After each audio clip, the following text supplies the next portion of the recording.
How much do you keep when selling your home? That's what I'm covering today on this episode, right after this.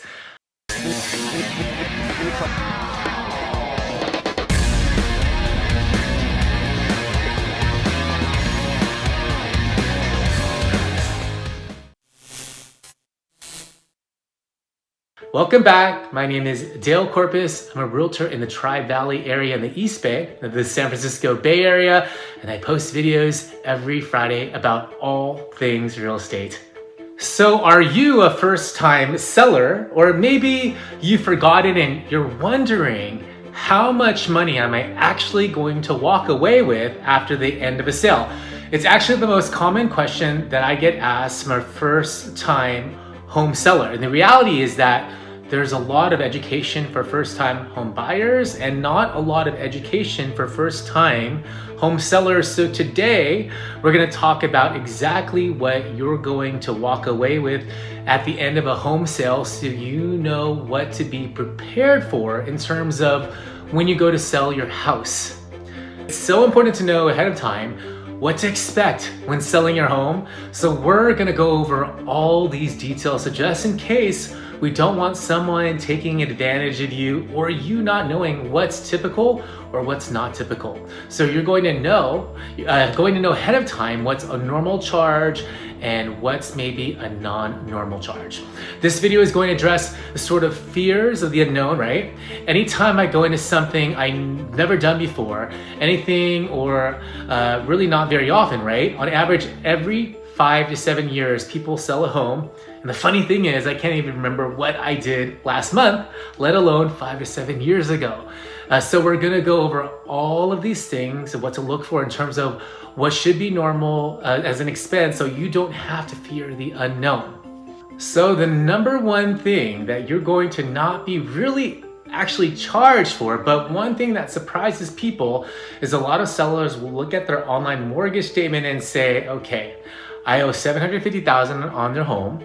And then when the title company calls for your payoff, they're going to say they owe $752,000, okay? And the sellers will call me and say, no, I owe $750,000. I'm seeing it right now online. That's what my principal balance is.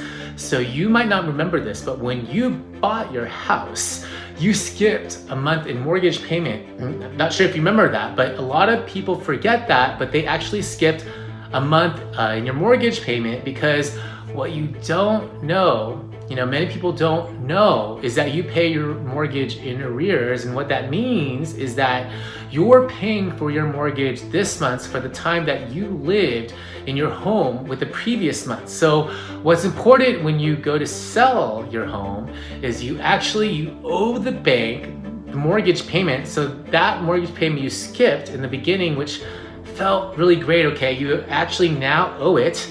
So you always want to add onto your balance a principal and interest payment on the balance, and that's actually what you're going to owe them to release your lien on your property. So that's number one, is that additional mortgage payment.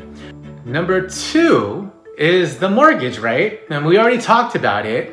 The balance that's owed on the mortgage, you're going to add those two together, and that's basically what you're going to pay, and that's going to be out on the estimated seller statement. When you go close, it's going to show those two amounts. Number three is prorated taxes. Now this is a little bit tricky because you pay it at closing. So basically they take the taxes. So let's say you're closing in September, okay? And you paid 15 days worth of taxes and the buyer is actually going to pay the taxes in December for that time that you own the home from June through September, okay? You're actually going to the buyer for that money because they're going to pay for it on your behalf, all right? So you wanna be prepared to pay prorated taxes. Now you might be saying, well, haven't I paid that already in my mortgage payment? Yes, you have, okay, you're very smart. If you have an escrow account, you actually pay that. So even though you're paying it on your settlement statement, you're actually going to get a check back from your mortgage company, typically 30 to 60 days after closing, for any of the additional money that's held in your escrow account with them. So the other charge, which a lot of people think this is the only charge when selling a home, but it's not true. Okay, so let's bust this myth. It's commissions. Commissions is one of the largest charges typically in selling your home. So obviously you want to be prepared to pay a realtor in commissions. It does feel at times like a lot of money, but the truth is that those actually, if you hire a good agent, you'll actually end up netting more money.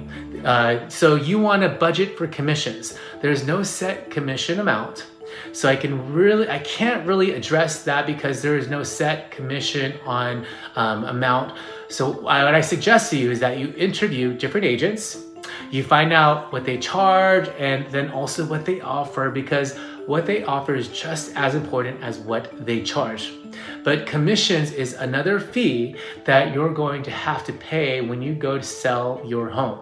Now, most good agents actually don't charge anything up front, so that is a fee that's paid at the settlement. So the great news about commissions is that you don't pay anything until they get the job done, which is one of the only industries that's like that. Most times you have to pay something up front or some type of fee up front, but it's the only industry, one of the only industries where you actually pay once the job is complete. Okay, number 5. In terms of closing costs, is a 1-year home warranty. In instances here in the San Francisco Bay Area, the buyer may pay for their own home warranty themselves, especially if they're competing in a multiple offer situation to win the bid on your home.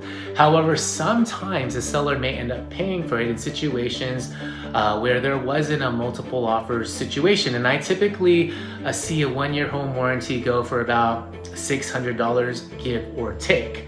So the next fee is called the settlement fee. So this is from the title company, but basically they charge a fee for preparing the documentation, preparing your deed, and a separate escrow officer does that, but there's always a settlement fee to handle. So they write up a deed just for your home, to deed your home to the buyer. So there's typically a settlement fee for that as well. And I always laugh at this one, but there was a release of lien fee. Okay, so the mortgage company not only wants their money, but they also it's typically $40 to $75, but there's a release of lien fee that you have to pay that is paid towards the county to release the lien on your home. So every mortgage is a lien, so you want it to be a lien free when you sell your house. So you want that lien to be removed from the house where you can then sell it. So there is a fee to release that lien. And then, of course, I already alluded to the government, but the county typically charges tax. So in California, we have something we call transfer tax. The seller pays the transfer tax on the property in California, which is $1.10 per every $1,000 for the sales price for your county. For example, in $1 million home in Contra Costa County, that would be $1.10 times 1,000, which equals $1,100. Some cities in the San Francisco Bay Area, such as San Leandro, Alameda, Berkeley, and Oakland, have a city transfer tax as well that's split between buyer and seller, and this is in addition to the county transfer tax. Okay, one last little thing. If your home is in a homeowners association, you do have to provide what's called HOA documents, disclosures to the buyer. So you will pay for those, and typically an HOA community will charge between $250 to $350 that you'll pay oftentimes at time of closing, to the buyer. So those are the charges. Many of them are small, but they do add up. So you want to, sort of want to know and get an idea. If you wanted some round numbers, if you wanted to have a general idea, my recommendation is to take what you think your house will sell for and take what you owe in the house.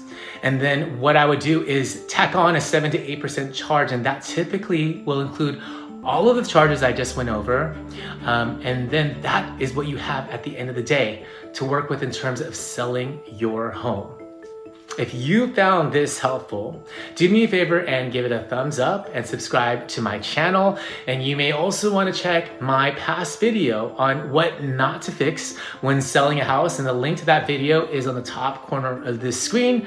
Again, I'm Dale Corpus from eXp Realty in San Ramon, California, and I help buyers and sellers throughout the Bay Area and the Tri-Valley. And I'll see you on my next video.